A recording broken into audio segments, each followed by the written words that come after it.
Okay, आज एक complex problem करवा रहा हूं। अच्छी प्रॉब्लम है और ये प्रीवियस ईयर में बहुत बार पूछी गई है अलग अलग तरह से।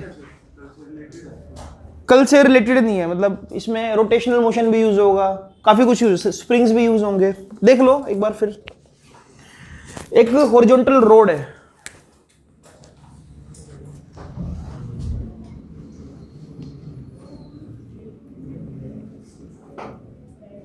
ठीक है।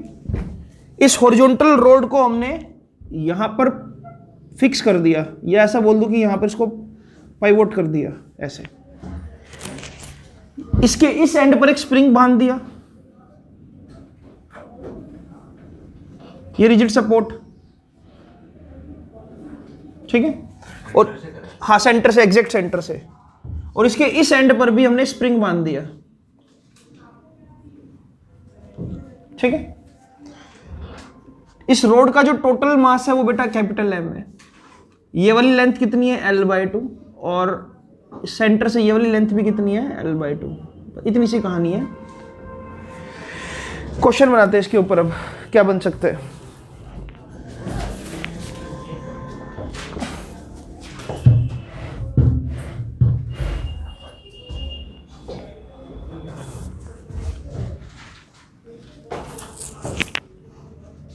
क्वेश्चन ये है कि अगर मैं इसको स्मॉल एंगल थीटा से डिस्प्लेस करूं, कुछ ऐसे,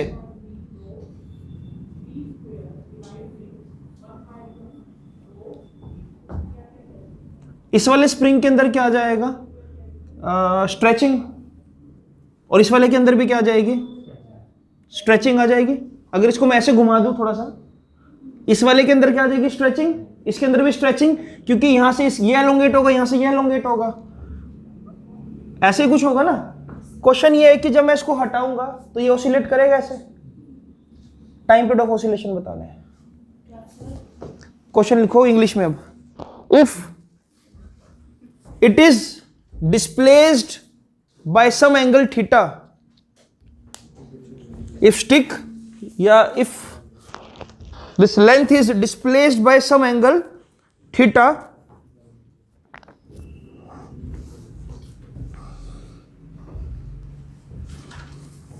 and released, find out the time period and frequency of oscillation. Find out time period and frequency of oscillation. ठीक है, चलो समझने की कोशिश करें इसको। अब देख, अब सुन, एसएचएम प्रूफ करने की कंडीशंस क्या क्या है, तुम मेरे को एक बार बता जरा। क्या एसएचएम प्रूफ करने की कंडीशन ये थी, restoring force directly proportional to -x, या फिर एक्सेलरेशन डायरेक्टली प्रोपोर्शनल टू। चलो अब कहानी में थोड़ा सा ट्विस्ट लेकर आ रहा हूं मैं। क्या एसएचएम तब प्रूव हो जाएगा जब अल्फा डायरेक्टली प्रोपोर्शनल टू -θ हो जाए? अल्फा एंगल नहीं है, अल्फा एंगुलर एक्सेलरेशन है और थीटा एंगुलर डिस्प्लेसमेंट है। सोच, अगर linear acceleration directly proportional to -x है तो एसएचएम प्रूव हो जाता है। कि ये बात बोल दूं कि अल्फा डायरेक्टली प्रोपोर्शनल टू -θ हो जाए तब भी हो जाएगा? सोच, नहीं हो सकता क्या? x को मैं r इंटू थीटा लिख सकता हूं। अरे x को r थीटा लिख सकता हूं सर्कुलर मोशन में, r/रेडियस is equal to theta. a को क्या लिख सकता हूं, r अल्फा। बात तो वही आ जाएगी, घूम फिर के बात तो वही आ जाएगी अगर मैं इसको सर्कुलर मोशन में यूज करूं थोड़ा सा। यहां पर मैं ये इसलिए बोल रहा हूं कि मैंने जब इसको ऐसे ट्विस्ट किया होगा, यहां पर एंगल कितना आया, थीटा, ये वाला एंगल भी क्या होगा, थीटा, वर्टिकल अपोजिट। इसको ऐसे घुमा दिया आपने, ये थीटा तो ये भी थीटा, रिलीज कर दो, ऐसे ऑसिलेट करेगा ये। इस दौरान एक चीज और है कि दोनों जो स्प्रिंग्स है वो आइडेंटिकल है, दोनों का स्प्रिंग कांस्टेंट के है, ठीक है। शुरुआत करते हैं इसकी अब। अच्छा, इन बिटवीन एक चीज और मैं आपको बता देता हूं थोड़ी सी यहां पर। जब भी कोई रोड का एक्सिस ऑफ रोटेशन में यहां से बनाता हूं और इसको घुमाने की कोशिश करता हूं तो मूवमेंट ऑफ इनर्शिया होता है बेटा ml²/3। लेकिन अगर इसी रोड को मैं सेंटर से पास करके घुमाऊं तो इसका मूवमेंट ऑफ इनर्शिया कितना होता है, ml² में 12, इतनी सी इंफॉर्मेशन आपको चाहिए होगी। दूसरी इंफॉर्मेशन जो आपको चाहिए, क्या हमने कभी पढ़ा है कि टॉर्क किसके इक्वल होता है? आई अल्फा के बराबर। और ये भी पढ़ा हमने कि टॉर्क किसके बराबर होता है? परपेंडिकुलर फोर्स इनटू में डिस्टेंस, या R क्रॉस F, या RF साइन थीटा। ठीक है बात ये वाली? ठीक है, बढ़िया। तो बस ये इंफॉर्मेशन अगर मुझे थोड़ी सी आती है तो मैं इसको मतलब सोल्व कर सकता हूँ। करते शुरुआत। लो देख, जब मैं इसको डिस्प्लेस करूंगा, ये जो है ये कितना होगा? L/2 सेंटर से कितना डिस्प्लेस करा इसको मैंने? x डिस्प्लेस कर दिया। क्या मैं ये बोल सकता हूं यहां पर जो थीटा होता है वो होता है आर्क अपॉन रेडियस। मेरे लिए आर्क क्या होगा? x, थीटा के सामने ये x। क्या मैं बोल दूं यहां पर x अपॉन में L/2 is equal to theta. क्या मैं x को, डिस्प्लेसमेंट को ये बोल सकता हूं डिस्प्लेसमेंट किसके बराबर है? L/2 टाइम्स ऑफ थीटा के बराबर है। यानी कि इस x की वैल्यू क्या है? L/2 टाइम्स ऑफ थीटा, और इस x की वैल्यू भी क्या होगी? क्या इतनी बात पता लगी? ये लिखो जरा सबसे पहले तो, कोई बात नहीं, लिखो जरा इसको। सबसे पहले इसको स्टेप बाय स्टेप करते हैं कि जो मैंने डिस्प्लेसमेंट दी, ये x, ये r क्या? L/2 times of theta. ये भी कितना? L/2 times of theta.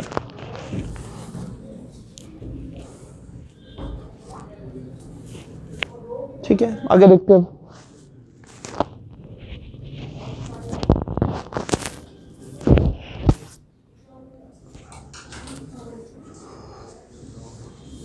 ठीक है, बढ़िया। देखो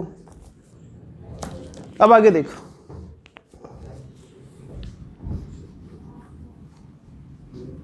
देख सुन, इस बात को समझ। यहां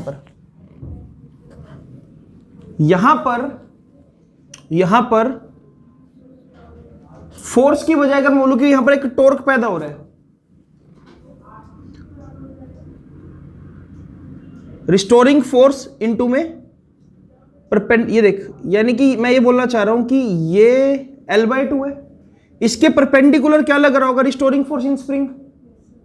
स्प्रिंग का रिस्टोरिंग फोर्स इस L/2 के परपेंडिकुलर है।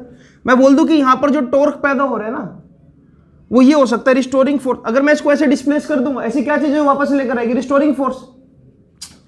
मैंने इसको ट्विस्ट कर दिया अप्लाइड फोर्स लगाकर, क्या चीज है जो इसको वापस खींच के लेकर आएगी? Restoring force in spring. Restoring force हमने क्या पढ़ा है? K इंटू एक्स माइनस का D क्या होगा? परपेंडिकुलर डिस्टेंस के L/2, सेंटर से लेकर ये वाला डिस्टेंस। तो मैं यहां पर क्या लगा दूंगा? L/2।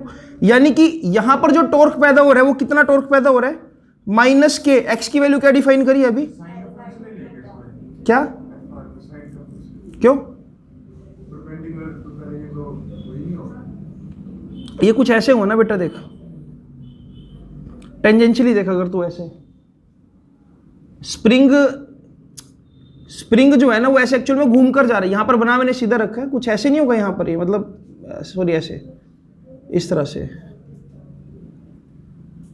अगर हम देखें, कहने का मतलब है कि अगर ये थीटा तो ये कितना होगा? 90 डिग्री।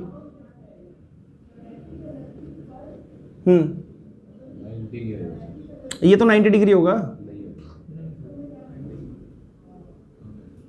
देखिए एक बार लॉजिकली, ये घूमकर ऐसे जाएगा यहां पर, है ना? ये वाला एंड कुछ ऐसे, ये वाला एंड घूमकर अगर ऐसे आएगा, हाँ, तो मैं ये बोल नहीं सकता इसमें कि टेंजेंशियली पीछे की तरफ क्या लगा होगा? देख, वापस लाने के लिए रिस्टोरिंग फोर्स ही तो होगा। अरे 90 डिग्री तो L/2 के तो 90 डिग्री पर ही होगा टेंजेंशियली। मुझे L/2 के, मुझे टॉर्क देखना है। टॉर्क किसकी वजह से आ रहा है? कि जो ये वाला है स्प्रिंग के अंदर जो फोर्स डेवलप हो रहा है वो L/2 के तो साथ 90 डिग्री बन रहा है। टॉर्क लाने के लिए क्या चाहिए मुझे? एक परपेंडिकुलर फोर्स जो डिस्टेंस पे, ये डिस्टेंस ये रहा, इसके टेंजेंशियली कौन एक्ट कर रहा होगा? ये तो एक्ट कर रहा होगा। अरे ये स्प्रिंग ऐसे जा रहा है और ऐसे ही वापस आएगा। मैं बोल रहा हूं कि ये रहा टेंजेंट, टेंजेंटली कौन फोर्स लगा रहा होगा? रिस्टोरिंग फोर्स, इसको वापस लाने के लिए, सर्कुलर मोशन यहां पर लाने के लिए। और किसके परपेंडिकुलर लग रहा है वो? L/2 के। तो मैंने बोला यहां पर x तो हमने डिफाइन कर रखा है, ये रहा, माइनस के L/2 थीटा, और एक L/2 पहले से यहां पर है, तो यानी कि यहां वाला जो टॉर्क है, एक मिनट, यहां वाला जो टॉर्क है वो किसके इक्वल आ गया, minus k L² theta upon में 4। चल अब एक काम कर, इसको फर्स्ट इक्वेशन बोल दे।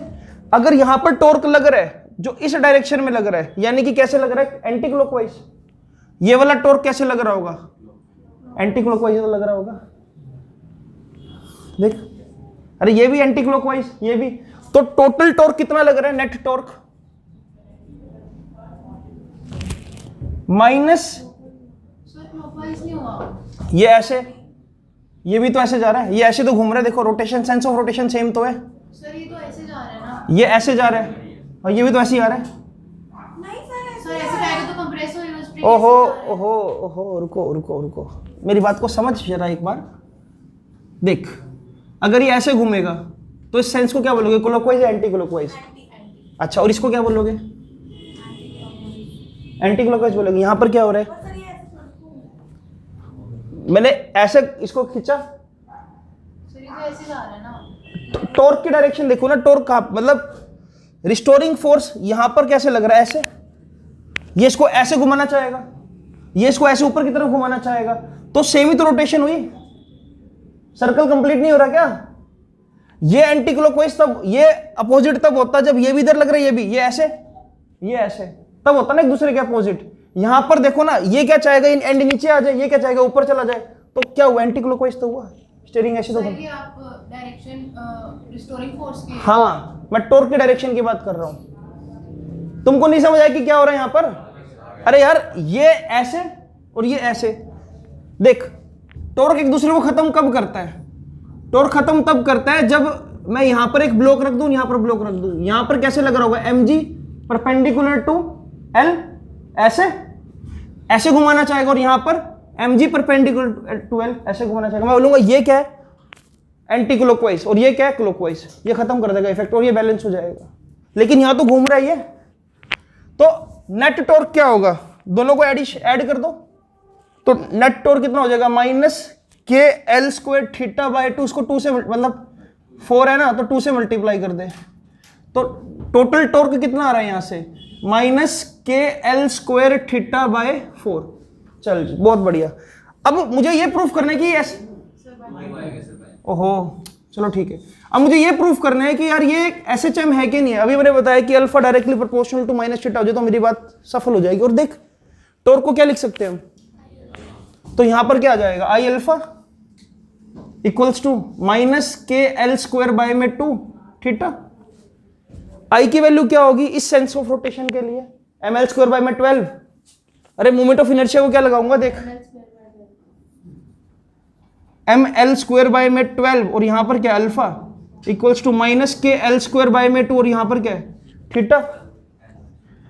क्या कुछ कैंसिल, L² से L² उड़ा दे, उड़ रहा है मेरे ख्याल से, 2 से 6 हो जाएगा, ये उड़ गया, और ml ये ऐसा बच रहा है, alpha is equal to minus k 6 के माइनस 6 के थीटा अपॉन में, यही बच रहा है, अरे यही बचा ना, यानी कि alpha directly proportional to, hence this is condition of SHM। पहले इतना करो फिर आगे निकालते हैं। अब करो जल्दी इसको, अच्छी प्रॉब्लम है ना, आज क्या बात है, प्रॉब्लम सही है। ये क्वेश्चन आपको मिल जाएगा कहीं ना कहीं कॉम्पिटिटिव में पक्का। कर दिया शिंदे तूने सारा, ये आगे भी प्रूफ कर दिया, आगे भी करके देख, टाइम कट कैसे निकल सकता है यहां से। अब सोच, कोशिश कर, निकाल देगा तू, मुझे पता है।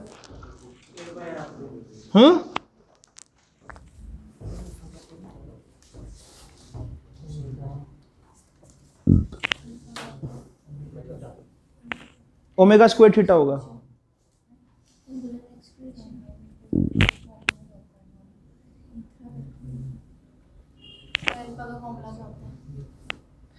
ए क्या होता है SHM में, minus omega square x, alpha क्या होगा, माइनस ओमेगा स्क्वायर थीटा। हाँ कौन बोल, सर यहाँ पे हमारी जो टॉर्क है वो माइनस के स्क्वायर थीटा बाय 4 है। हाँ, तो इसको 2 से मल्टीप्लाई कर दो, क्योंकि यहां पर भी सेम सेंस में टॉर्क होगी, टोटल टॉर्क ट्वाइस हो जाएगी ना, क्योंकि डायरेक्शन सेम है।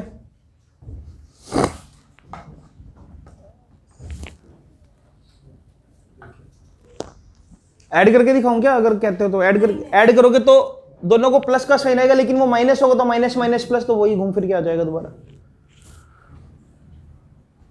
ये अल्फा मेरा 2 बार अल्फा लग रहा है यहाँ पे, डायरेक्टली प्रोपोर्शनल है, हेंस SHM।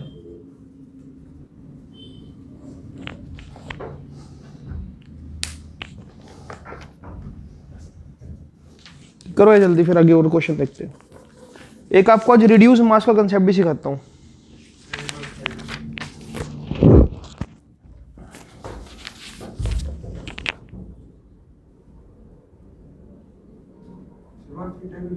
कहाँ पे बेटा? ये टॉर्क को ये होता है ना, मतलब टॉर्क क्या हो गया, kx इंटू में d, परपेंडिकुलर डिस्टेंस क्या होगा l/2, l/2 तो यहाँ पर है ही। रिस्टोरिंग फोर्स क्या होता है kx, लेकिन x को क्या डिफाइन कर रखा है l/2 थीटा, तो यहां से आ गया ना, ये देख x की जगह l/2 थीटा इंटू में ये आ गया। Sir 2π/d = theta under root 6k/m। इसका आंसर क्या निकाला? इसका आंसर है फ्रीक्वेंसी का, टाइम पीरियड का होगा 2π√m/6 के, m/6 के। बढ़िया, बहुत बढ़िया। सर SHM के सारे क्वेश्चन पहले प्रूफ करना पड़ता है जैसे सिस्टम आंसर चल रहा है। हाँ, नहीं ये मैं खुद से आपको बताता हूँ कि ऐसे प्रूफ करके तुम देख सकते हो, अदरवाइज कैसे पता लगेगा कि इसमें टाइम पीरियड कैसे निकालना है। मतलब हमें क्वेश्चन हाँ हाँ हाँ, CBSE में भी 2-3 जो टॉपिक है उसमें करना पड़ेगा, और फिर आगे फिर हम इसको टाइम पीरियड निकालते हैं, और इसमें भी ऐसे ही करना पड़ेगा। ये तो डायरेक्ट प्रॉब्लम आती है उसमें, जो आपका कॉम्पिटिटिव एग्जाम है ना, फिगर बनी आएगी और पूछ लेंगे टाइम पीरियड क्या होगा। अगर आपको फॉर्मूला याद रहे तो अच्छी बात, वरना ड्राइव करना पड़ेगा सारा। देख अब सुन, जब नॉर्मल बातें थी तो A directly proportional to -x, अब यहां पर तो चलो हम प्रूव कर चुके हैं। देख अब SHM में एक्सेलरेशन क्या थी, -ω²x, लेकिन अगर यहां पर सब कुछ एंगुलर चल रहा है तो यहां पर क्या आ जाएगा, alpha is equal to -ω²θ। Alpha की वैल्यू तो ये भी है, और अल्फा की वैल्यू क्या आ गई SHM के अकॉर्डिंग -ω²θ। दोनों को कंपेयर कर दे, -6k θ/m equals to -ω²θ, theta से थीटा उड़ा दे, माइनस है माइनस। जो टाइम पीरियड आएगा, सीधा सीधा बोल रहा हूं, टाइम पीरियड कितना आएगा, 2π√6k/m x m/6। अच्छा एक चीज और देख, जो तेरे को मैंने बहुत पहले बताई थी, SHM में हमेशा टाइम पीरियड एक ही चीज रहेगी, 2π इनर्शिया फैक्टर अपॉन में, हर जगह यही आएगा। तो कोई भी चेक कर ले, हर जगह यही है। थीटा तो कैंसिल हो जाएगा बेटा, देख जब कंपेयर कराओगे, अल्फा की वैल्यू ये, अल्फा की वैल्यू ये आमने सामने रख दो, थीटा से थीटा उठ नहीं जाएगा, है ना। तो फ्रीक्वेंसी क्या होगी इसकी, √6k/m। चल क्या चीज,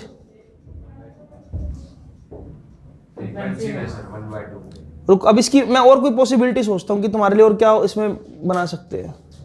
सर 1/2π। 1/2π।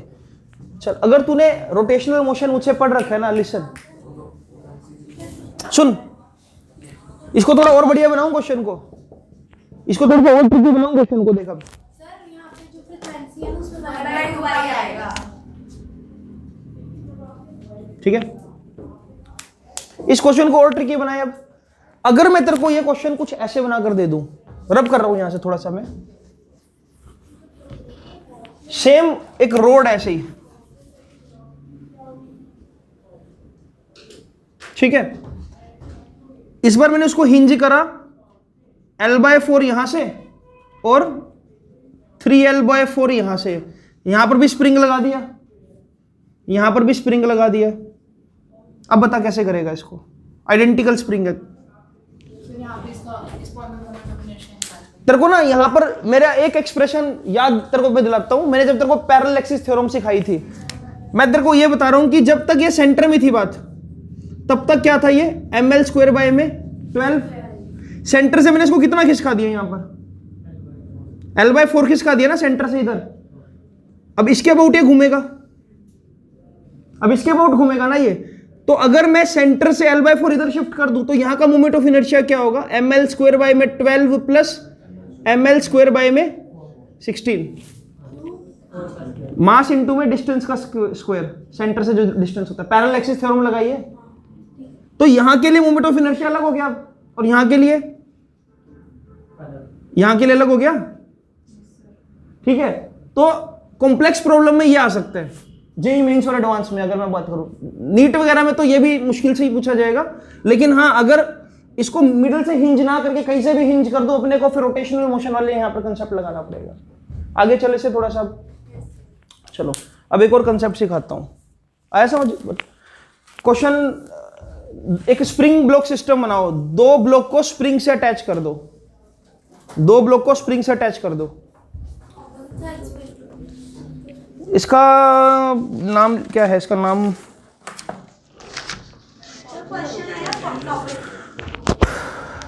Two blocks collision. ये क्वेश्चन भी आता है, टॉपिक भी है, लिखो two blocks collision via spring, two blocks collision via spring.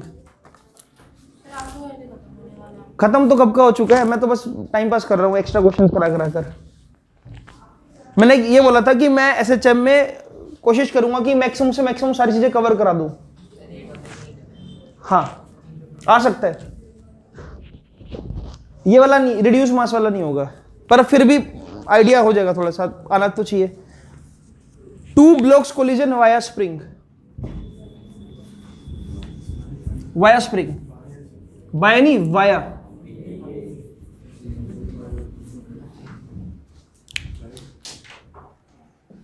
देख कुछ ऐसे सिस्टम है, देख ले जरा एक बार। इनिशियली दो ब्लॉक्स है, ये फ्रिक्शनलेस सरफेस के ऊपर है, फ्रिक्शन नहीं ले सकता क्योंकि एसएचएम में हमेशा एनर्जी कंजर्वेशन चाहिए अपने को।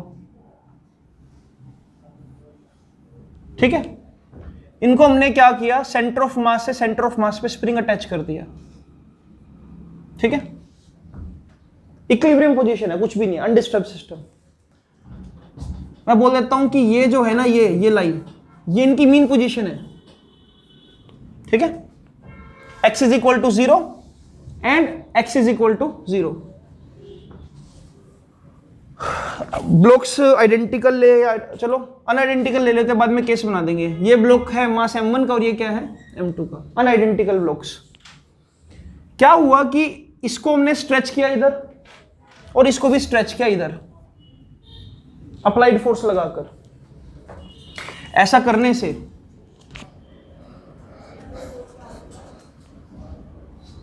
ये ब्लॉक खिसक कर थोड़ा सा इधर आ गया और ये थोड़ा सा इधर चला गया।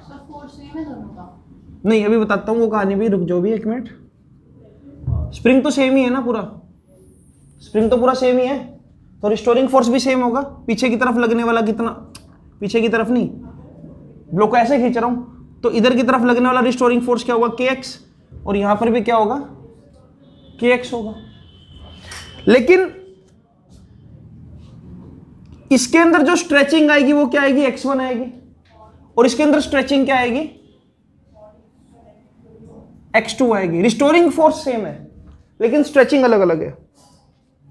हाँ मैं बोल रहा हूं कि रिस्टोरिंग फोर्स सेम है लेकिन स्ट्रेचिंग अलग अलग है, और मैं बोल रहा हूं कि जो टोटल स्ट्रेचिंग है ना,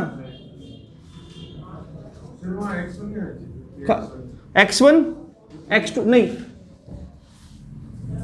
स्प्रिंग के x1 है कि x2,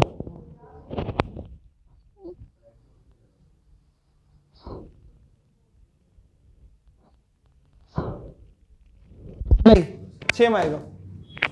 इनिशियल यहां पर मैं इसलिए इसको सेम बोल रहा हूं, सुन, क्योंकि जो टोटल स्ट्रेचिंग है ना वो कितनी है, x है।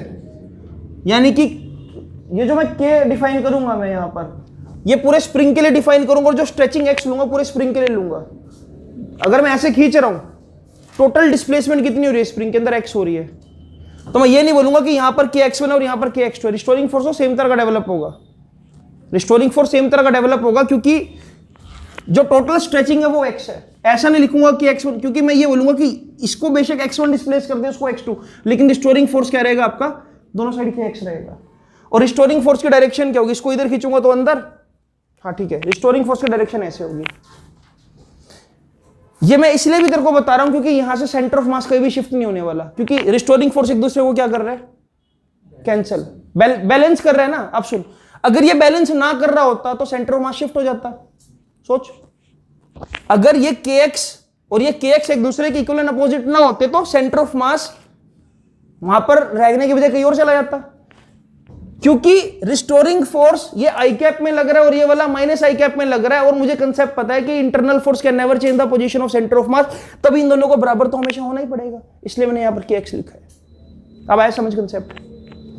टोटल स्ट्रेचिंग है x, जो कि किसके बराबर होगी, x1 प्लस x2 के बराबर। यानी कि एक छोटी सी बात है कि यानी कि जो डी स्क्वायर एक्स बाय में dt स्क्वायर होगा वो यानी कि डी स्क्वायर x1 अपॉन में dt square plus D square x2 upon में dt स्क्वायर के इक्वल भी लिखा जा सकता है। इसका मतलब अगर डबल डिफरेंशिएट करके, इसको मैं आगे यूज करूंगा, इसको फर्स्ट इक्वेशन बोल रहा हूं फिलहाल।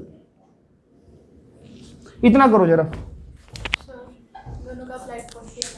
अप्लाइड फोर्स अलग अलग होगा क्योंकि दोनों का मास अलग अलग है, स्ट्रेचिंग अलग अलग है, दोनों की स्ट्रेचिंग अलग अलग है ना। एक को x1 स्ट्रेच किया, एक को x2 स्ट्रेच किया, यानी कि दोनों के लिए अलग अलग होगा। अरे दोनों का सर ऐसे भी तो हो सकता है, हमने सेम फोर्स लगाया लेकिन उसके मास के ज्यादा होने की वजह से उसमें कम स्ट्रेच सर, spring एक है। अलग अलग हो सकता है। सुनो, एक लॉजिक और समझने की कोशिश करते हैं, ठीक है। अगर मैं दोनों को सेम फोर्स लगाऊंगा दोनों साइड से, अगर दोनों को सेम फोर्स लगाऊंगा, हाँ तब ये हो सकता है, ठीक बोल रहे हो सकता है एक कम स्ट्रेच और एक ज्यादा स्ट्रेच हो, क्योंकि दोनों का मास भी अलग अलग है, बोल सकते हैं। फिर हमारे अप्लाइड फोर्स का तो कोई काम ही नहीं है, पर हमने रिस्टोरिंग फोर्स में डील करना है वैसे भी, तो डजंट मैटर कि कैसे उसको खींचा गया, बस आपने ये बात लिखनी है यहाँ पर, ठीक है।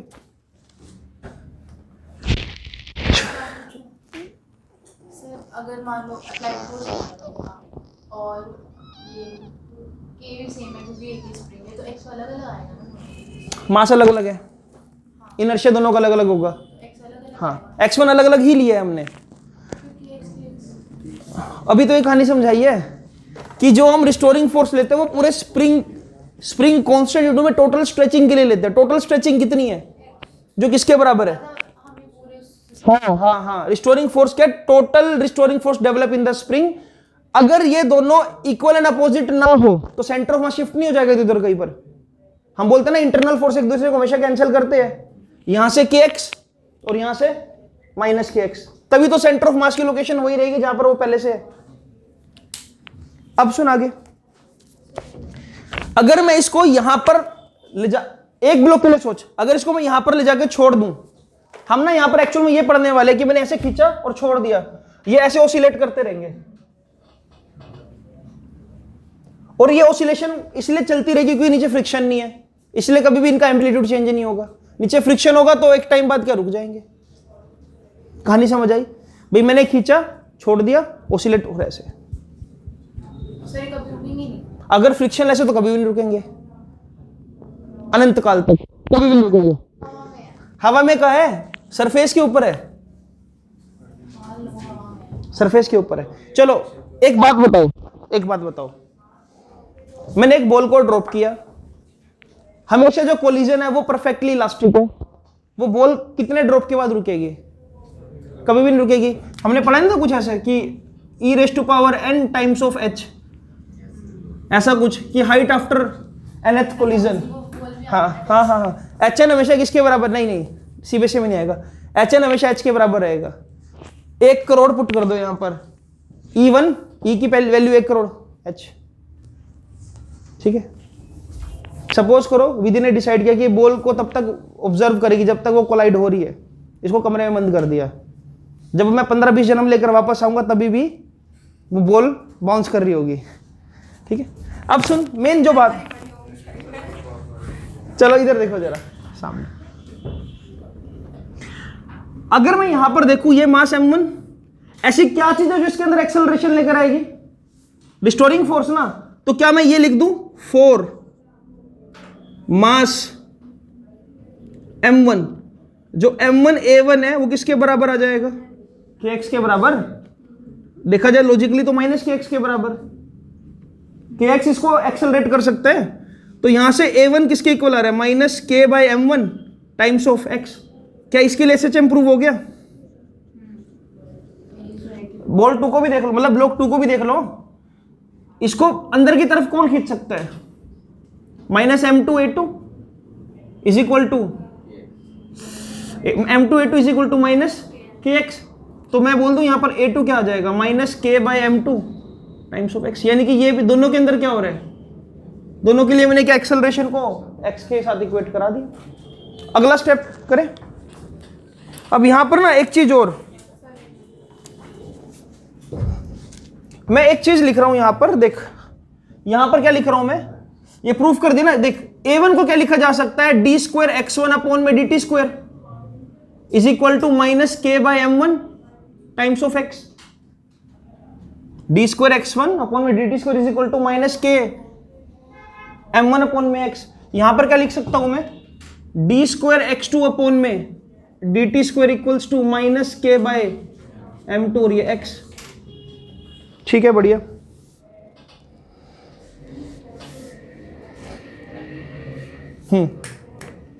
अगर हम कुछ ऐसा करें,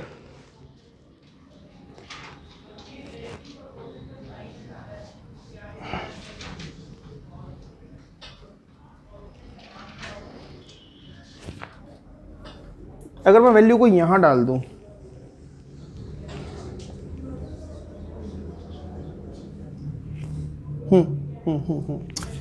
चल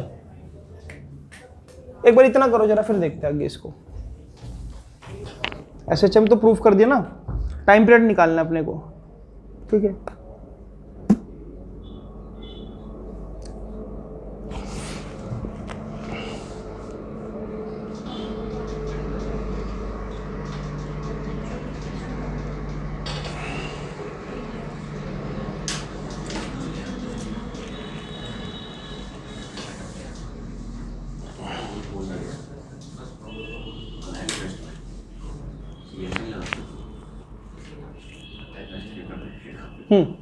चल देख, अब सुन, हो गया।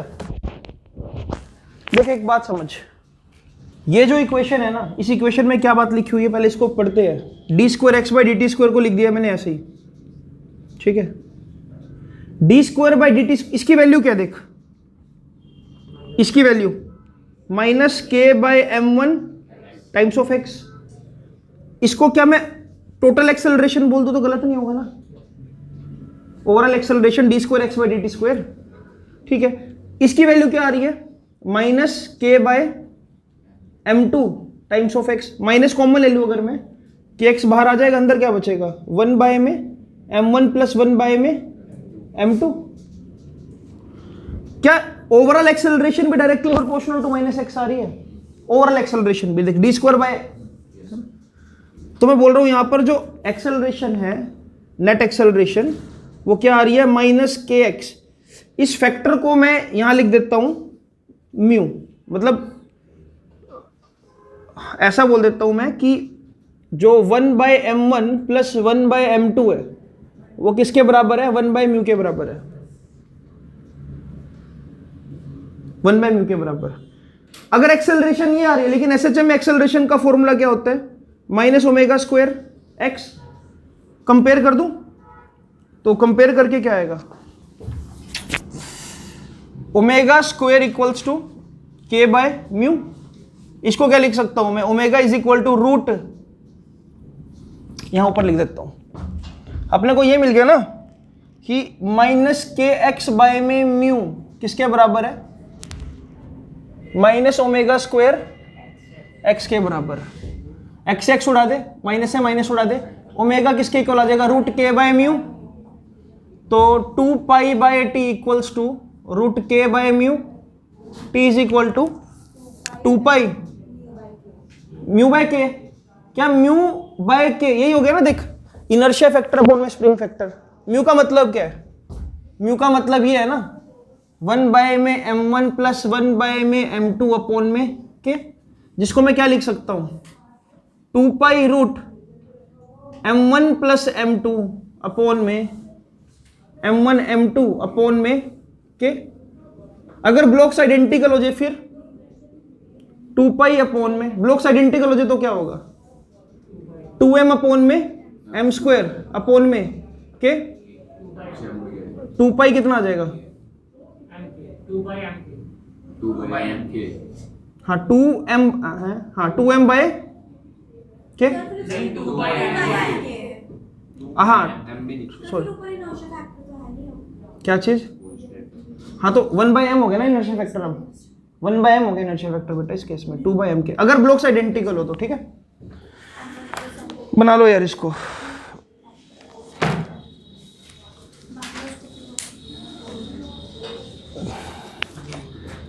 तो अपने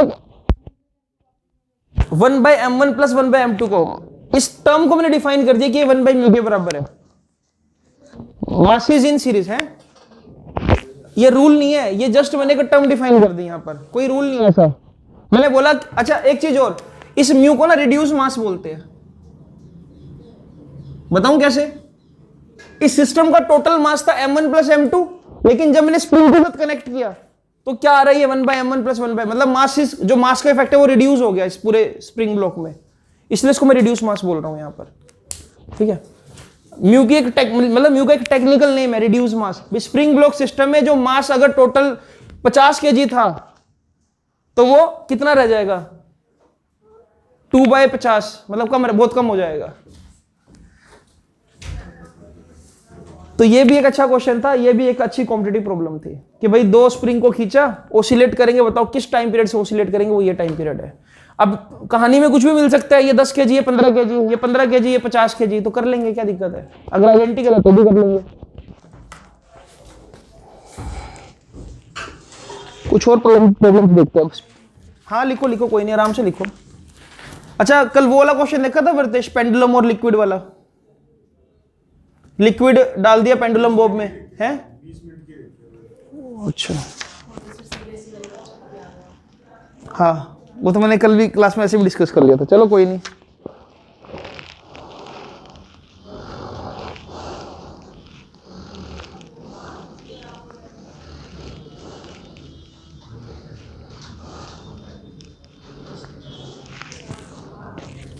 तेरे को एक छोटा सा ना कंसेप्ट और बताता हूं। जब भी, ये इंपॉर्टेंट बात है, जब भी स्प्रिंग ब्लॉक सिस्टम में स्ट्रेचिंग सेम हो तो समझ लो स्प्रिंग पैरेलल में है। जब भी स्प्रिंग ब्लॉक सिस्टम में दो स्प्रिंग में स्ट्रेचिंग सेम तरह से है तो समझ लेना कि जो स्प्रिंग है वो पैरेलल में है। एक क्वेश्चन दे रहा हूं, प्रीवियस ईयर में आया हुआ है, लेकिन जेईई मेंस में आया हुआ है। एक ना सर्कुलर पाइप बनाओ, मतलब circular pipe in the sense कि वो ऐसी होनी चाहिए, मतलब उसके अंदर एयर दिखा सको या कुछ भी दिखा सको।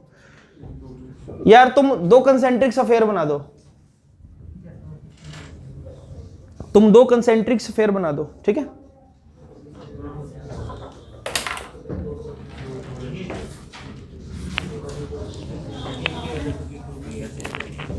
देखिए 2/m के 2m/m², m1 अगर मासेस आइडेंटिकल हो जाए, चल अब देखते हैं कि किसमें दिमाग है। ये रिजल्ट ध्यान रखिए, रिजल्ट बहुत जगह आएगा। जब ये वाला कहा गया, ये वाला रिजल्ट म्यू और बाय 2 के, ठीक है? रितेश समझ आ रहा है?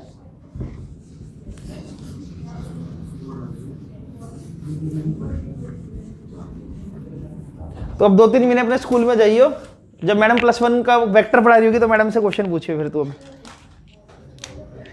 चल देख, असम से आता है, कहां से आता है तू? अरे वैसे कहाँ रहता है? अच्छा अच्छा, एक बच्चा और आया असम से, वो खतरनाक लेवल है उसका, उसका NTSC भी क्वालिफाइड है।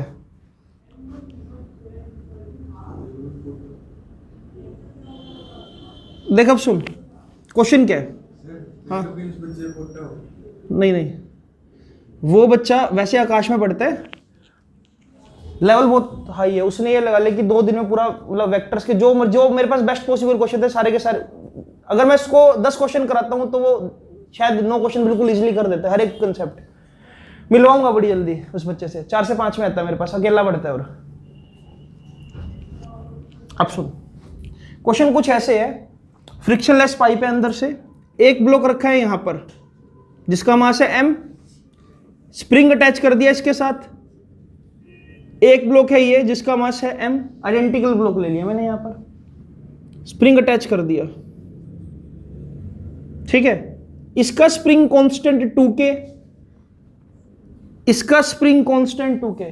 सो आई रिपीट माय वर्डिंग, एक सर्कुलर पाइप है जिसके अंदर एक ब्लॉक है मास m, दूसरा ब्लॉक है mass m, they are connected via 2 springs, एक स्प्रिंग इनके बीच में, यहां पर एक स्प्रिंग, ये दोनों का spring constant same. Question is कि अगर मैं इसको डिस्प्लेस कर दूं बाय सम डिस्टेंस x, मतलब ऐसे डिस्प्लेस कर दूं, टाइम पीरियड ऑफ ऑसिलेशन क्या होगा? फ्रिक्शनलेस है अंदर पे, टाइम पीरियड ऑफ ऑसिलेशन क्या होगा बताओ?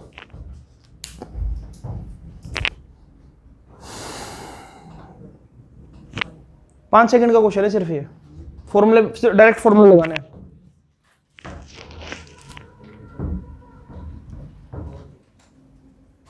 तूने फॉर्मूला ये पढ़ा भी टाइम पीरियड का, देख t is equal to 2 pi root mu by k, है ना? अच्छा, म्यू तो अपने को क्लियर है पहले से ही, म्यू का मतलब यहां पर क्या होगा?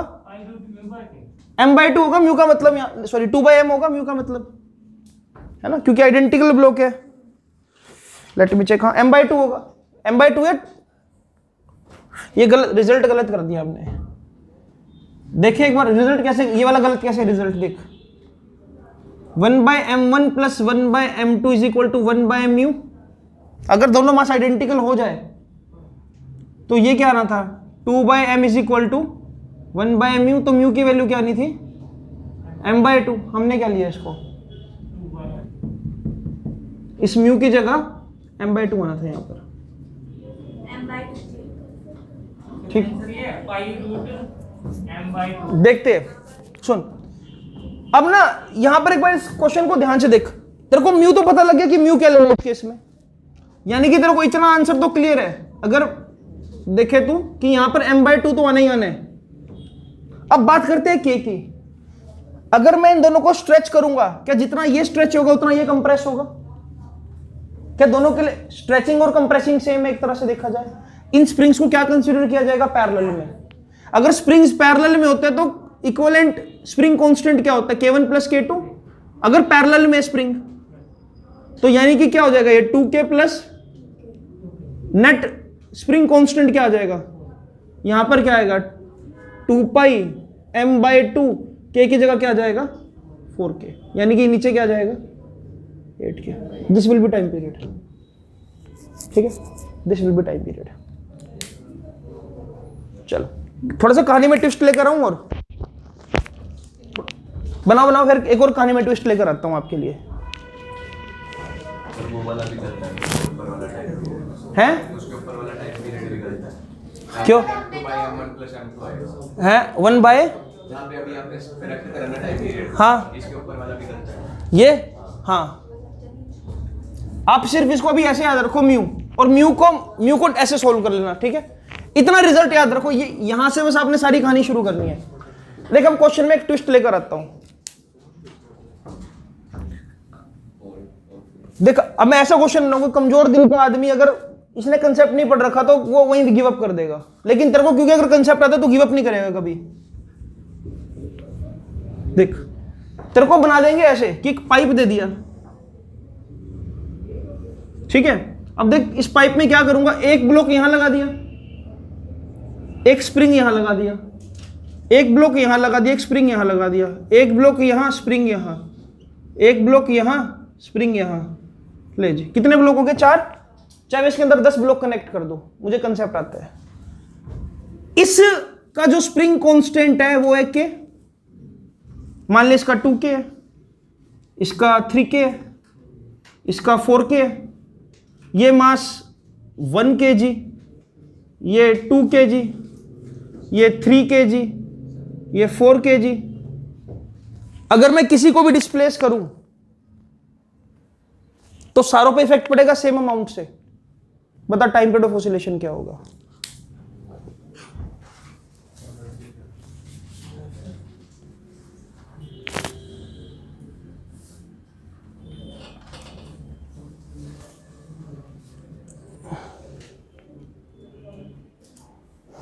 बना जरा।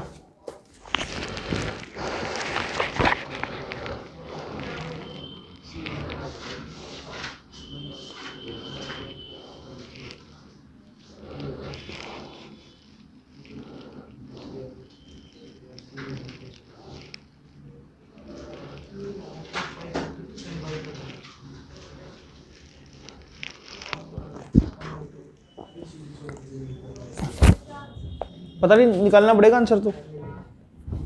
देखो क्या आ रहा है आंसर, 2 पाई रूट m/2 के, वो बस वैल्यू डाल दो, मतलब मास मास कितना हो गया 10 kg total equivalent mass. Mu की वैल्यू क्या है, अरे म्यू की वैल्यू ये होगी ना 1/1 + 1/2 + 1/3 + 1/4 इक्वल्स टू 1/म्यू। एलसीएम क्या आएगा इसका 24 एलसीएम, तो यहाँ आ जाएगा 24 + 12 + 8 + ये किसने बोला मुझे 24 12, ये 12 + 6 + 4 + 3 कर दे ऐड, कितना आएगा 25/12। तो 12/25 equals to mu.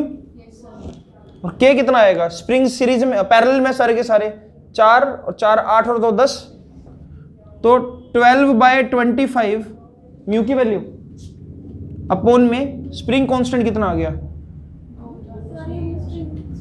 Sir effect तो अलग-अलग पड़ा है ना, तो हमने पैरेलल में क्यों किया?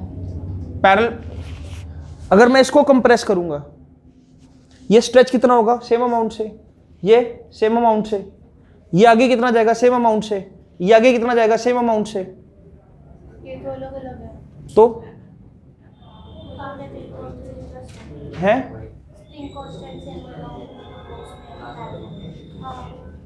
नहीं उसमें सर 2 के था, तब हमने उसको पैरेलल में किया था। बेटा सुन, स्प्रिंग स्ट्रेचिंग अगर मैं बोल रहा हूं स्ट्रेचिंग से, अब उस दिन मैंने पढ़ाया था आपको ये, अगर इसका स्प्रिंग कांस्टेंट के और इसका 2K है, अगर मैं यहां पर लोड लटकाऊंगा तो दोनों ये ऐसे थोड़ी लटकेगा, ये एक साथ ही नीचे आएगा ना। मैं हमेशा स्ट्रेचिंग देखूंगा और बोलूंगा ये पैरेलल में है, मास उसके अकॉर्डिंग अपने आप को रिडिस्ट्रीब्यूट कर लेगा, ये पैरेलल में ही ले जाएगा हमेशा। हाँ कर लेना इसको अपने आप। एक सिंपल सा क्वेश्चन और दे रहा हूं, ठीक है, ये भी क्वेश्चन आया हुआ प्रीवियस ईयर में, लेकिन आसान है, कर सकते हो इसको। इस बार क्या किया, एक मास ये लिया m, अरे सुन लो, ये m लिया मास, इधर की तरफ मास ले लिया 2m, देखो लो एक बार, 3 स्प्रिंग कनेक्ट कर दिए,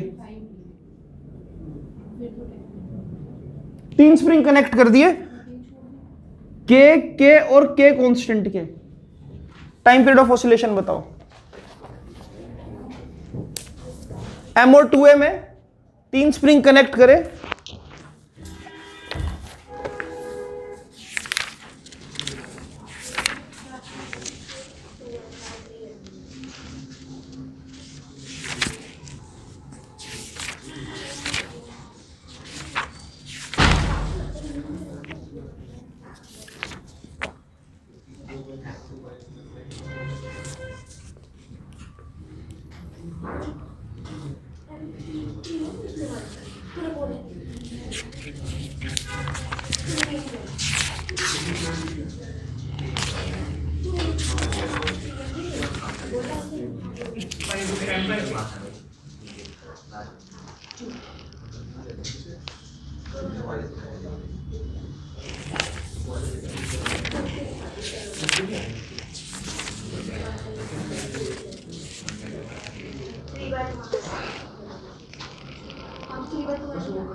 सिक्स पाई रूट, रुको देखता हूं,